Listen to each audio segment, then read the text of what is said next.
High, আমি SG sir. প্রত্যেককে welcome এসজিএসসি ফ্যামিলিতে। এবং আজ আমি করব ম্যাথামেটিক্সের কুইজ পার্ট 2।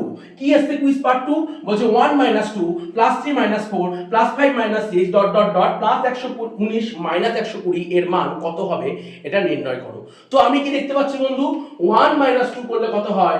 -1। 3 - 4 করলে কত হয়? -1। 5 - 6 করলে কত হয়? -1। অর্থাৎ একটা -1 এর সমুদ্র যাচ্ছে এবং 119 থেকে 120 বাদ দিলেও কত হয়?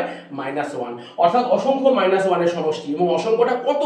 দেখো, প্রতি দুটির জন্য একটি করে -1, তাহলে 120টার জন্য -60 খানা -1, অর্থাৎ -60 খানা -1 অর্থ -60। তো এই উত্তরটা সঠিক উত্তর হলো -60। এরকম আরো উত্তর জানতে ফলো করো এসজিএসসি, ফলো করো আমার প্রোফাইল। দেখা হবে আগামী দিন আগামী ভিডিও।